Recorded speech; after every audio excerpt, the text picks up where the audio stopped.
జ్యోతిష్యాభిలాషులందరికీ నా శుభాభివందనాలు. ఈరోజు ఈ చార్ట్ లో మనం ఒక అమ్మాయి అబ్బాయి ఈ మనం కంఫర్టబిలిటీ వివాహ పొందన చూసేటప్పుడు డైవర్స్ అనేది ఉంటుందా అనే విషయం మనం చూస్తున్నాము. దీంట్లో ముఖ్యంగా నేను ఏంటంటే అబ్బాయి లగ్న కుండలి అమ్మాయి లగ్న కుండలి D1 చార్ట్ లో వీటిలో ముఖ్యంగా మనం డైవర్స్ అనేటప్పుడు ఏం చూస్తాం? లగ్న స్థానం నుంచి 7వ స్థానం అంటే వివాహ స్థానం, భార్య భర్త స్థానం. ఆ కండిషన్ ఎలా ఉంది? 7వ భావాధిపతి ఎంత స్ట్రాంగ్ గా ఉన్నాడు? ఎందుకు 7వ భావం అంటే వివాహ స్థానానికి అధిపతి. అబ్బాయి చాటులో 7వ స్థానం అంటే కన్యా రాశి, అధిపతి బుధుడు. ఈ బుధుడు ఎక్కడ ప్లేస్ అయ్యాడు? బుధుడు వచ్చేసి మనకి వృషభ రాశిలో ప్లేస్ అయ్యాడు. వృషభ రాశి అనేది అతనికి ఫ్రెండ్లీ సైన్, ఎందుకంటే వృషభ రాశికి అధిపతి శుక్రుడు. శుక్రక్షేత్రంలో బుధుడు ప్లేస్ అయ్యాడు. ఫ్రెండ్లీ సైన్ బుధ శుక్రుడికి. అదొకటి. తర్వాత వచ్చేసి మనం ఇంకేం చూస్తాం? వేనస్, శుక్రుడు ఎంత స్ట్రెంగ్త్ గా ఉన్నాడు. శుక్రుడు వచ్చేసి మనకి ఇక్కడ లగ్నం నుంచి 2వ స్థానం అంటే మేష రాశిలో శుక్రుడు స్థితి అయ్యాడు. ఇట్లా ఇట్లా చూస్తాం అన్నమాట. అప్పుడు శుక్రుడి స్ట్రెంగ్త్ ఎంత ఉంది? ఓకే. తర్వాత పోతే కుజ శనిల అంటే ఈ శుక్రగ్రహం మీద ఎవరెవరు దృష్టి ఉంది? కుజ దృష్టి ఏమన్నా ఉందా? కుజుడు వచ్చేసి ఇక్కడ నుంచి ఏమేమి చూస్తాడు? కుజుడు ఇక్కడ నుంచి తన దృష్టితోడు 7 చూస్తాడు. 7 అంటే కుంభరాశి, శనిని చూస్తాడు. ఓకే. తర్వాత పోతే కుజుకి 4వ దృష్టి ఉంటుంది. ఇక్కడి నుంచి తను వృశ్చికాన్ని చూస్తాడు, గురువుని చూస్తాడు. ఓకే. కానీ శుక్రుడిని చూడడు. ఓకే. ఎందుకంటే వివాహానికి కారకుడు శుక్రుడు కాబట్టి. తర్వాత పోతే కుజుడు 4వ దృష్టితో గురువుని చూసాడు, 8వ దృష్టితోటి. ఓకే. కుజుడికి 4తో పాటు 8వ దృష్టి కూడా ఉంటుంది. 8వ దృష్టి అంటే లగ్నాన్ని చూస్తాడు కుజుడు. ఓకే. కానీ శుక్రుడు అఫ్లిక్షన్ కాలేదు. తర్వాత పోతే శనికి దృష్టి ఉంటుంది. శని 7వ స్థానం కుజుడిని చూస్తాడు. ఇక్కడ నుంచి శనికి వచ్చేసి 3వ దృష్టి ఉంటుంది. 3, 10. ఓకే. శనీశ్వరుడు శుక్రుడిని చూస్తాడు. ఓకే. 3వ దృష్టి. సో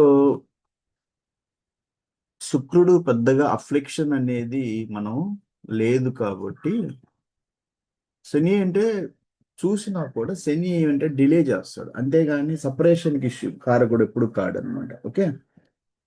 తర్వాత వచ్చేసి కుజ కుజుడు శని వీళ్ళ అఫ్లిక్షన్. కుజుడు శుక్రుని చూడటం లేదు, కానీ శని చూస్తున్నాడు. శని వచ్చేసి ఎప్పుడు కూడా వివాహాలని ఏదైనా ఒక ఈవెంట్ని స్లో చేస్తాడు, అంతేకాని సపరేషన్ అనేది ఉండదు. ఓకే. రాహుకేతువులు ఇన్ఫ్లుయెన్స్ ఎలా ఉంది? దశ అంతర్దశల్లో ఏ ఏ గ్రహాలు ట్రిగర్ అవుతున్నాయి? ఈ ఈ అంటే మనం చెప్పుకున్న 7వ భావం అధిపతి కానీ, 7వ భావం అంటే లగ్నం అంటే మీన లగ్నానికి 7వ భావం అంటే మనకి కన్యకి అధిపతి బుధుడు ఇక్కడ స్థితి అయ్యాడు. సూర్యుడితో కలిసి ఉన్నాడు. బుధాదిత్య యోగం, ఇది వేదికలో చాలా పెద్ద గొప్ప యోగం. ఓకే. అంటే 7వ భావపు అధిపతి స్థితి ప్లేస్మెంట్ బాగుంది అనమాట, సూర్యుడితో కలిసి. అది కూడా 2వ భావం ధనస్థానంలో. ఓకే. తర్వాత వచ్చేసి శుక్రుడు ఎలా ఉన్నాడు? శుక్రుడి బలం ఎంత ఉంది? తర్వాత పోతే ఈ గ్రహాల మీద ఈ కుజ శనీశ్వరుల ఇన్ఫ్లుయెన్స్ అంటే అఫ్లిక్షన్ దృష్టి ఏమన్నా ఉందా? రాహుకేతువులు ఎలా ఇన్ఫ్లుయెన్స్ చేస్తున్నాయి చార్ట్ని? మహాదశ అంతర్దశల్లో, భుక్తి అంతర్దశల్లో ఏమేమి ట్రిగర్ అవుతున్నాయి? ఇవన్నిటిని కన్సిడర్ చేసుకొని మనం డైవర్స్ అనే ఛాన్సెస్ ని చూస్తాం అనమాట. ఇప్పుడు అబ్బాయి చార్ట్ లో ఏం చూస్తాం అంటే, ఆ లగ్నం వచ్చేసి అబ్బాయిది మీన లగ్నం. మీన లగ్నానికి అధిపతి వచ్చేసి మీన లగ్నానికి అధిపతి 7వ స్థానం అంటే మనకి ఇది కన్యా రాశి. దానికి అధిపతి వచ్చి బుధుడు వచ్చేసి 2వ స్థానంలో స్థితి అయ్యాడు. తౌరస్ అంటారు. 2వ స్థానం అంటే తౌరస్ అంటే వృషభ రాశిలో స్థితి అయ్యి చెప్పాను. ఈ ఫ్రెండ్లీ సైన్ శుక్రుడికి. ఓకే. తర్వాత వచ్చేసి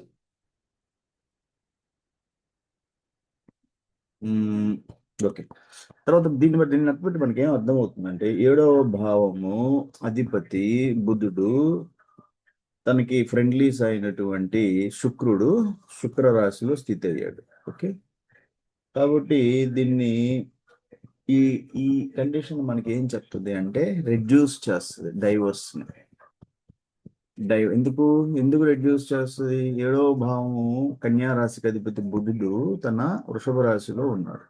వృషభ రాశికి అధిపతి ఎవరు? శుక్రుడు. శుక్ర రాశిలో ఉన్నాడు. బుధ శుక్రుల సంబంధం ఏంటి? ఫ్రెండ్లీ సైన్ అనమాట.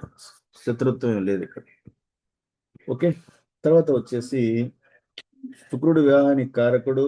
శుక్రుడు కుజరాశి అయినటువంటి మేషరాశిలో ఉన్నాడు. దీన్ని బట్టి మనకేం వస్తుంది అంటే అబ్బాయి ప్యాషనేట్ అని చెప్పాను, పట్టుదల ఉంటుంది వాళ్ళ దగ్గర.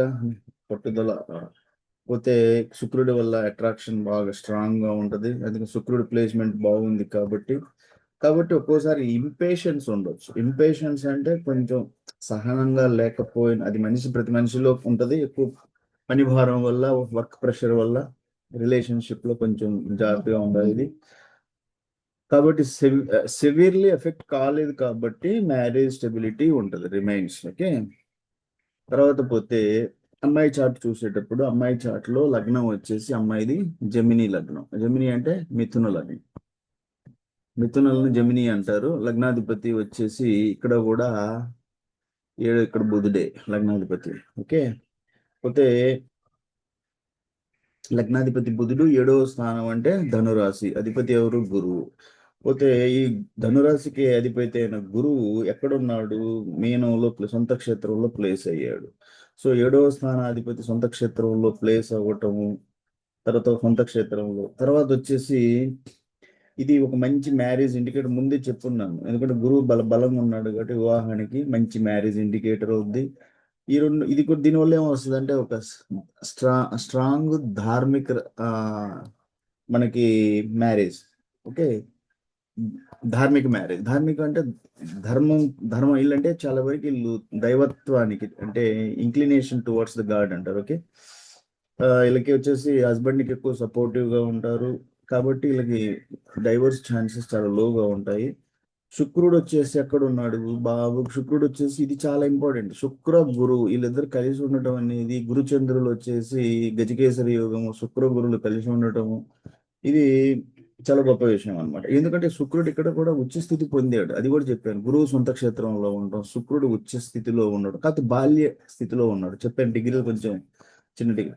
సో శుక్రుడు వచ్చేసి ఇక్కడ ఉచ్చ స్థితి పొందడం, ఇది వచ్చేసి ఏమవుతుందంటే మ్యారేజ్ కి, హ్యాపీనెస్ కి చాలా ఇది ఒక మంచి ఇండికేషన్ వస్తుంది. దీనివల్ల ఏమవుతుంది అంటే ఈ ప్రేమగుండే స్వభావం ఉంటుంది, సాక్రిఫైస్ చేస్తారు, భర్తకి అనుగుణంగా ఇల్లు ఉంటారు, ఎమోషనల్ బాండింగ్ ఉంటుంది.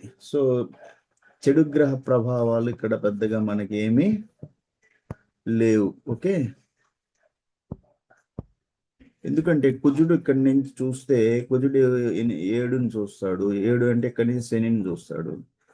కుజు 7వ దృష్టి, కుజుడికి 4వ దృష్టి ఉంటుంది. 4వ దృష్టి అంటే మకరాన్ని చూస్తాడు. కుజుడికి 8వ దృష్టి ఉంటుంది. 6, 7, 8 లగ్నం నుంచి 2వ స్థానాన్ని చూస్తాడు. కానీ ఈ స్థానం సేఫ్ ఉంది మనకి ఇక్కడ ఈ ఏరియా. పోతే శని ఇక్కడి నుంచి 7వ దృష్టి కుజుడిని చూస్తాడు. శని ఇక్కడి నుంచి 10వ దృష్టితోటి శని ఇక్కడి నుంచి 8, 10 మకరం చూస్తాడు. ఓకే. 7వ దృష్టితో కుజుడిని చూస్తాడు. 10వ దృష్టితోటి మకరం చూస్తాడు. పోతే శనికి ఇంకొక దృష్టి, 3వ దృష్టి లగ్నం చూస్తాడు. అంతేగాని ఇక్కడ సేఫ్ అయ్యాం మనం. అంటే ఏ ప్లేస్ ఇది? ఏ ప్లేస్ అంటారు దీన్ని? 10వ స్థానం. అంటే కుజుడు సొంత క్షేత్రం, గురువు తన సొంత క్షేత్రంలో ఉన్నాడు. దేనికి? 7వ స్థానానికి అధిపతి. అంటే 2 చాట్ల గురువు చాలా, నేను చూస్తుంది ఏంటంటే 2 చాట్ల గురువు బాగున్నాడు అనమాట. ఓకే. ఇక్కడ నుంచి లగ్నాధిపతి 7వ బుధుడు 9వ స్థానం, అంటే 9వ స్థానం అంటే లక్ష్మీ స్థానం అంటారు. కోణ స్థానంలో గురువు ఉన్నాడు, శుభస్థానం అనమాట. ఇక్కడ గురువు సొంత క్షేత్రంలో ఉన్నాడు. సో ఇద్దరు చాట్లలో గురువు వచ్చేసి చాలా బాగున్నారు కాబట్టి ఓకే. డైవర్స్ అనేది, ఒకవేళ డైవర్స్ జరగాలి అంటే మనకి ఏంటిది? కుజుడు ఎక్కడున్నాడు? లిబ్రా అంటే తులారాశిలో ఉన్నాడు. తులారాశి అంటే లగ్నానికి 5వ స్థానంలో ఉన్నాడు కుజుడు. ఓకే. కాబట్టి ఇది ఈ కుజుడి ప్లేస్మెంట్ కుజు దోషానికి రాదు. తర్వాత పోతే ఇది కుజదోషానికి రాదు కాబట్టి శని ఎక్కడ ఉన్నాడు, శని చూసామంటే శని జనరల్గా డిలే చేస్తాడు, అంటే సపరేషన్ ఎప్పుడు చేయడు. ఓకే, శని వచ్చేసి మనకి మేషరాశిలో ఉన్నాడు. శనీశ్వరుడు జనరల్గా నేను చెప్పింది ఏంటంటే డిలే చేస్తాడు కానీ సపరేషన్ అనేది ఉండదు. ఓకే,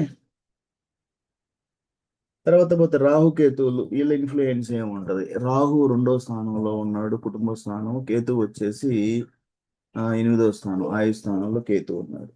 సో రాహు వచ్చి క్యాన్సర్ లో ఉన్నప్పుడు, కేతువు వచ్చి క్యాప్రికార్న్ అంటే మకరంలో ఉన్నప్పుడు, ఇవి ఏంటంటే పెద్దగా మనకి సెవెంత్ హౌస్ ని డ్యామేజ్ చేయవు. సెవెంత్ హౌస్ అంటే ఇది లగ్నం నుంచి మిథున, జమినీకి 7వ స్థానం ధనురాశి. దీన్ని కేతు రాహుల్ పెద్దగా ఏమి, రాహు అంటేనే ఏంటి మనం ఏమంటాం, రాహు అంటే కోరికల కారకుడు, ఆకస్మిక సంఘటనలో.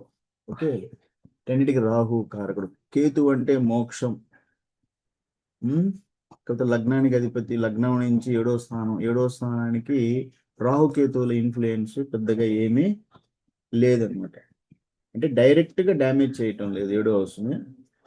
కాకపోతే దశ ఇప్పుడు జరుగుతున్న అమ్మాయిది దశ ఏంటంటే, అమ్మాయిది బుధ మహాదశ నడుస్తుంది కాబట్టి ఇప్పుడు ఈ దశ ఇప్పుడు జరుగుతున్న దశలో డైవర్స్ జరగాలి అంటే ఎప్పుడు జరుగుతాయి, రాహు వేనస్ అంటే రాహు మహాదశి కానీ, రాహు భుక్తి కానీ, రాహు శుక్ర, శని శుక్ర, ఓకే, కుజ శుక్ర, ఇట్లా కుజ శుక్ర. ఇప్పుడు జరుగుతున్నది ఏంటిది, తనకి మహాదశ బుధ మహాదశ నడుస్తుంది. సూర్య భుక్తి తర్వాత చంద్రభుక్తి వస్తుంది. కాబట్టి రాహు శుక్ర, శని శని శుక్ర, కుజ శుక్ర ఇవన్నీ లేవు అమ్మాయి చాట్లో. చూపించాను నేను అక్కడ ఇందాక ఇది చేసేటప్పుడు, ఇక్కడ చూపించాను. ఇక్కడ బుధ మహాదశ నడుస్తూ ఉంది, ఈ టైం చెప్పాను. బుధ, సూర్య భుక్తి, ఇక్కడ నెక్స్ట్ చంద్రభుక్తి. సో ఇక్కడ మనకు కావాల్సిన డైవర్స్ కావాలి అన్నప్పుడు రాహు భుక్తి కానీ, రాహు శుక్ర, రాహు భుక్తి శుక్ర అంతర్దశ కానీ, శని భుక్తి కానీ. శని భుక్తి అసలు లేదు. శని భుక్తి ఇప్పుడు సూర్య చంద్రులే సూర్యుడు నడుస్తున్న తర్వాత చంద్రుడు వస్తాడు. పోతే కుజ శుక్ర అలాంటివి లేవు కాబట్టి ఈ టైంలో ఏం లేదు. కాబట్టి మనకేం వస్తుందంటే ఈ ఈ పీరియడ్ లో మనకి సపరేషన్ ట్రిగర్ అయ్యే ఛాన్సెస్ అనేవి లేవు. తర్వాత పోతే వీళ్ళ మధ్య ఎమోషన్ కంఫర్టబిలిటీ మనం చూసామంటే జనరల్ వచ్చి బాయ్ ఏంటంటే అబ్బాయి వచ్చేసి కొంచెం ఇంటెన్స్ నేచర్. ఇంటెన్స్ నేచర్ అంటే దీర్ఘంగా కొంచెం లోతు స్వభావం, ఆలోచించే. ఎందుకంటే ఆ నక్షత్రం మూల నక్షత్రం కాబట్టి వాళ్ళ స్వభావం కొంచెం దీర్ఘమైన ఇంటెన్స్ నేచర్ అంటారు. పోతే అమ్మాయి వచ్చేసి పూర్వభాద్ర. పూర్వభాద్ర అంటే చంద్రుడు ఎక్కడున్నాడు, మేనంలో ఉన్నాడు. కరెక్టే కదా, మేనంలో పూర్వభాద్ర. ఎందుకంటే మేనంలో పూర్వభాద్ర, ఉత్తరభాద్ర, రేవతి 3 నక్షత్రాలు ఉంటాయి. సో మేనంలో చంద్రరాశి జన్మరాశి కాబట్టి పాపకి జన్మరాశి మీనరాశి కాబట్టి అక్కడ పూర్వభద్ర 4వ పాదంలో కొంచెం అమ్మాయి ఏంటంటే ఎమోషనల్ సెన్సిటివిటీ ఉంటుంది. దీనివల్ల ఏమొస్తుంది అంటే వీళ్ళ మధ్యన ఎమోషనల్ గా మిస్అండర్స్టాండింగ్స్ ఉండవచ్చు, కానీ దాన్ని ఓవర్కమ్ చేయొచ్చు. ఎలా ఓవర్కమ్ చేస్తాం, కమ్యూనికేషన్ గ్యాప్ లేకుండా, ట్రాన్స్పరెన్సీ, క్లారిటీ, ఏదైనా కూడా. ఓకే, ఏదన్నా మిస్అండర్స్టాండింగ్స్ లేకుండా ముందుకు తీసుకెళ్తాం. ఓకే, మిస్అండర్స్టాండింగ్ ఉన్నా కూడా అకేషనల్గా ఎప్పుడన్నా ఆర్గ్యుమెంట్స్ ఉన్నా కూడా వాటిని మనం కమ్యూనికేషన్ గ్యాప్ లేకుండా మెయింటైన్ చేసామంటే రిలేషన్షిప్ సస్టైన్ అవుతుంది, స్టేబుల్గా ఉంటుంది అనమాట. సో ఫైనల్గా మనం డైవోర్స్ విషయాలు ఆలోచిస్తే జ్యోతిష పరంగా ఏంటంటే ఇద్దరు చాట్లో కూడా జూపిటర్ ప్రభావం చాలా బాగుంది. ముఖ్యంగా అమ్మాయి చాట్లో చాలా స్ట్రాంగ్గా ఉంది. ఎందుకంటే ఆ జూపిటర్ అంటే సంతానానికి కారకుడు, ఆరోగ్యానికి కారకుడు. అమ్మాయికి 7మ స్థానానికి, వివాహ స్థానం, ధనుస్సుకి అధిపతి గురువు, సొంత క్షేత్రంలో ఉండటం ఒకటి. పోతే అమ్మాయికి చాట్లో శుక్రుడు ఎక్సాల్టెడ్ అవటం, అమ్మాయి చాట్లో శుక్రుడు ఇక్కడ ఉచ్చస్థితి పొందటం, గురువు సొంత క్షేత్రంలో ఉండటము, ఇవన్నీ కూడా గురుచంద్రులు గజకేసరి యోగంలో ఉండటం. ఓకే, ఇవన్నీ చూసిన తర్వాత మనకేం వస్తుందంటే 7వ హౌస్ పెద్దగా, 7వ హౌస్ అంటే లగ్నం నుంచి 7వ భావం ధనురాశి పెద్దగా కానీ అఫ్లిక్షన్ కాలేదు. అంటే ఈ 7వ హౌస్ మీద ఏ గ్రహానికి సంబంధించిన పాప దృష్టి ఇక్కడ లేదు. కాబట్టి 7వ హౌస్ సేఫ్ అయింది. ఇవన్నీ ఏం చెప్తాయంటే మనకి సపరేషన్ అనేది ఆ రిస్క్ ఉండదు, అంటే డైవర్స్ అనే రిస్క్ తక్కువ అసలు లేదు అనుకోవచ్చు చాలా వరకు. మ్యారేజ్ కూడా స్టెబిలిటీ స్థిరత్వం బాగుంది. కాబట్టి మనకి డైవర్స్ అనేది పెద్దగా దీంట్లో చెప్పేది ఏమీ లేదు. చాలా అంటే చాలా లో ఓకే, చిన్న చిన్న ఆర్గ్యుమెంట్స్ ఉంటాయి. దాన్ని ఆ ఆర్గ్యుమెంట్స్ని మిస్అండర్స్టాండింగ్స్ని మన కమ్యూనికేషన్ తోటి ఫిలప్ చేసుకొని ముందుకు వెళ్ళొచ్చు అనమాట. కాబట్టి ఇలాంటి డైవోర్స్ అనే సిచ్యువేషన్ ఇక్కడ ఉండదు. కాకపోతే ఏమొస్తుంది అంటే నేను చెప్పిన మిస్అండర్స్టాండింగ్స్, కొంచెం ఒత్తిడి ఉంటుంది జనరల్గా.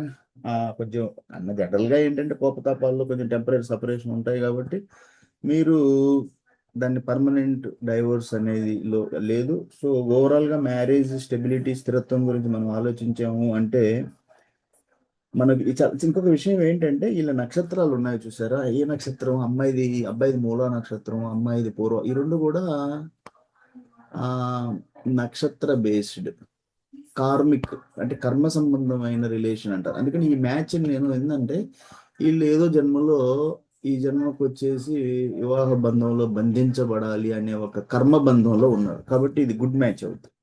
వెనక జన్మలో ఏదో ఒక మిగిలిన ఆ బంధాన్ని ఈ జన్మలో వీళ్ళకి, సో ఇది కర్మబంధమైన మ్యాచ్ అనుకుంటాను నేను.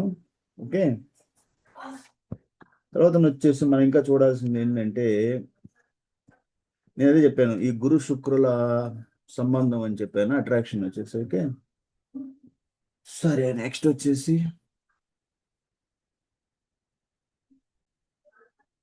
మనకి అమ్మాయి చాటులో ఈ గురు శుక్రులకు సంబంధం ఉంది చూసారా. జనరల్ గా గురువు అంటే ఏమంటాం అంటే మనకి ఒక రకంగా ఏంటంటే గురువు సంతానానికి కారకుడు, ధర్మం అంటే మనకి ఏం చెప్తాము, గురువు ధర్మ ధర్మ రక్షకుడు. ఓకే, పోతే అమ్మాయి చాటులో భర్త కారకుడు. ఓకే, నెక్స్ట్ వచ్చేసి శుక్రుడు వచ్చేసి మనకి వివాహానికి శుక్రుడు కారకుడు, అంటే ప్రేమ అన్న, రొమాన్స్ అన్న, మ్యారిటల్ వివాహ జీవితంలో సౌఖ్యం, విలాసం, వీటన్నిటి కూడా శుక్రుడు కారకుడు.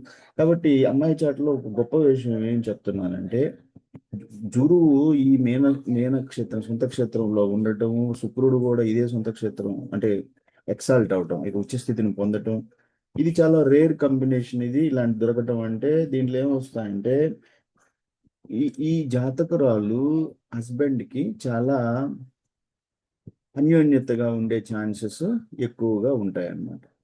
అంటే భర్త సైడ్ డెవోషన్ అంటే వాళ్ళ తరపు ఇంక్లినేషన్ ఎక్కువ ఉంటుంది. అంటే భర్త తోటి కనెక్టివిటీ బాగుంటుంది.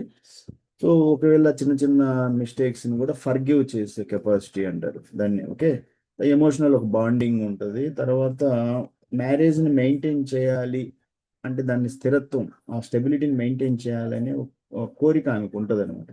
కాబట్టి ఇలాంటి ఈ శుక్రుడు ఎక్సాల్టెడ్ అయినటువంటి వివాహానికి కారకుడైన సుఖానికి సౌఖ్యం, బెడ్ సౌఖ్యం అంటారు. ఇలాంటి కారకుడు విలాసం, సౌఖ్యము, సంతోషాలకు కారకుడు శుక్రుడు ఏంటంటే జనరల్గా ఎక్సాల్టెడ్ అయినప్పుడు, ఉచ్చస్థితి పొందినప్పుడు మ్యారేజ్ని సేవ్ చేయాలని చూస్తాడు. ఈవెన్ దో చిన్న చిన్న కాన్ఫ్లిక్ట్స్లో, చిన్న చిన్న టీకప్పుల తుఫాన్ లాంటివి. ఓకే, ఇప్పుడు చంద్రుడే ధనురాశిలో ఉన్నాడు. ఈ ధనురాశిలో ఉన్న చంద్రుడు ఏం చేస్తాడు అంటే అతను మూలా నక్షత్రంలో ఉన్నందువల్ల, ఈ మూలా నక్షత్రం అంటే ఇక్కడ రూల్ చేస్తుంది ఎవరు, గురువు అనమాట. ఓకే, ఈ ఏరియా సజిటేరియస్ ధనస్సుని.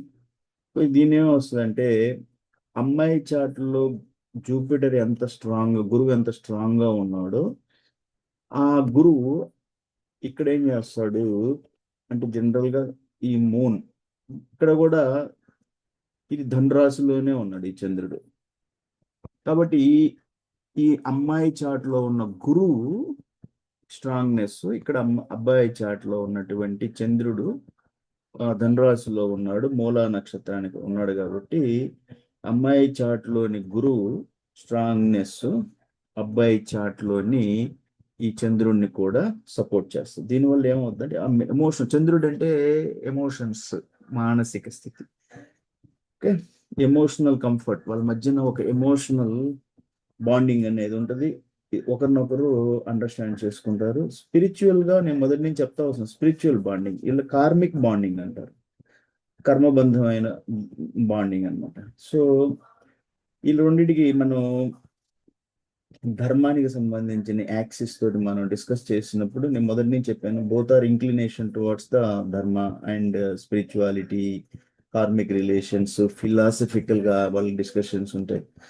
సో ఈ రెండు చాట్లలో జూపిటర్ ఇన్ఫ్లుయెన్స్ అంటే గురువు ఇన్ఫ్లుయెన్స్ చాలా బలంగా ఉంది కాబట్టి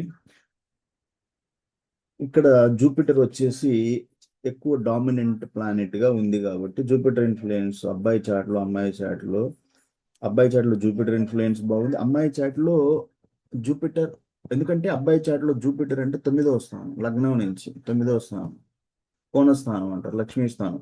అమ్మాయి చాట్లో గురు శుక్రులు కలిసి ఉండటం, ఇది కూడా 10వ స్థానం అంటే కేంద్రం అంటారు. ఓకే. సో ఈ ఇన్ఫ్లుయెన్స్ ఇద్దరి చాటుల్లో కూడా ఇలాంటి కప్పులు ఎవరు కూడా ఏమవుతారంటే ధర్మానికి, ధర్మంలో ఎప్పుడు కూడా నమ్మకం ఉంటుంది, వీళ్ళకి ధర్మబుద్ధులు అయి ఉంటారు. ఫ్యామిలీ ట్రెడిషన్స్ కి, వాల్యూస్ కి వీళ్ళు ఎక్కువ ఇంపార్టెన్స్ ఇస్తారు. ఒకరినొకరు పెద్దలను గౌరవించడం, ఒకరినొకరు మ్యూచువల్ అండర్స్టాండింగ్ లో కూడా అప్పుడప్పుడు చిన్న చిన్న ఉంటాయి, కానీ ఇరు వర్గాలు కూడా ఒకరినొకరు మ్యూచువల్ రెస్పెక్ట్ అనేది ఉంటుంది. దీన్ని దీన్ని బట్టి ఏమవుతుందంటే డైవర్స్ ప్రాబబిలిటీ అనేది చాలా తక్కువ ఉంటుంది అనమాట. సో ఇద్దరికి కూడా attraction, partner 1-to-1 admire power ఉంటుంది, ఒకరికొకరికి ఎమోషనల్ గా కూడా అటాచ్ అయి ఉంటారు. సో సో ఫైనల్ నేను చెప్పేది ఏంటంటే ఇద్దరికి కూడా, సో ఇంత మనం ఎంత స్టడీ చేసినా కూడా ఎక్కడ కూడా మనకి ఏం వస్తుంది అంటే డైవర్స్ అనేది ఎక్కడ మనకి అనిపించదు అనమాట. సో ఇది వేదిక ప్రకారం వెళ్ళాను, ఇంతకుముందు చాట్లో నేను కృష్ణమూర్తి ప్రకారం చూశాను, ఇక్కడ ఇప్పుడు ఈరోజు అంతా వేదిక మీద చూశాను. సో మీరు ఇలా చార్ట్ అనలైసిస్ అనేది చూడాల్సి వస్తుంది. వివాహము అంటే 7వ స్థానం, లార్డ్ ఎక్కడున్నాడు, 7వ స్థానం భావాధిపతి ఎక్కడున్నాడు, అతనేమన్నా ఏదన్నా పాపగ్రహాల అఫ్లిక్ట్ అయ్యాడా, ఇవన్నీ చూసుకోవాలి. ఓకే. తర్వాత పోతే మనము డైవర్స్, ఈరోజు డైవర్స్ వరకు నేను చాలా వరకు చూశాను. తర్వాత పుత్రయోగం ఇంతకుముందు చెప్పాను, ఎందుకంటే వాళ్ళకి నాడీ దోషం లేదు కాబట్టి నాడీ కూటమి మీకు చాలా వరకు ప్రోజనీ అనే పాసిబిలిటీని చెప్తాయి. పోతే అట్లా కూడా మనం అబ్బాయికి 5వ స్థానం పుత్రస్థానం అంటే లగ్నం నుంచి 5వ స్థానం అంటే కర్కరాశి. కర్కరాశి అధిపతి ఎవరు అంటే అబ్బాయి లగ్నం మీన లగ్నానికి అధిపతి, మీన లగ్నానికి 5వ స్థానం అంటే కర్కరాశి. కర్కరాశికి అధిపతి ఎవరు, కర్కరాశి అంటే 5వ స్థానం పుత్రస్థానం, అధిపతి చంద్రుడు. చంద్రుడు ఎక్కడ ఉన్నాడు, కురుక్షేత్రంలో ఉన్నాడు. ఓకే. ఇది కూడా మనం చెప్పాము చాలా వరకు, కురుక్షేత్రంలో చంద్రుడు ఉన్నాడంటే సేఫ్. ఓకే. గురుచంద్రులకు సమత్వం ఉంది. సో వివాహానికి పుత్రాన్ని యోగానికి కారకుడైన చంద్రుడు గురుక్షేత్రమైన ధనుసులో ఉన్నాడు. సో ఇట్లాంటి విషయాలు కూడా మనం దాన్ని బట్టి పుత్రయోగం ఉంది అనేసి మనం కొన్ని చూసుకోవచ్చు. సరే, నెక్స్ట్ వచ్చేసి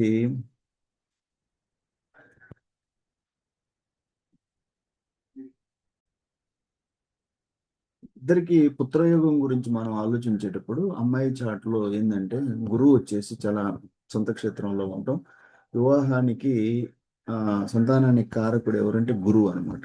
గురువు నేను చాలా విషయాలు చెప్పాను, గురువు అంటే ప్రొటెక్షన్, రక్షణ, గురువు అంటే ధర్మం, గురువు అంటేనే సంతానం, గురువు అంటే ఆరోగ్యం, గురువు అంటే జ్ఞానం, ఇట్లా చాలా మల్టిపుల్ ఫ్యాక్టర్స్. గురువు సొంత క్షేత్రంలో అమ్మాయికి ఉండటం వల్ల, తర్వాత వచ్చేసి ఎందుకంటే గురువు సంతానానికి కారకుడు, ఇది స్ట్రాంగ్ గురువు వల్ల కూడా వీళ్ళకి వివాహంలో సంతాన యోగ్యం ఉంటది.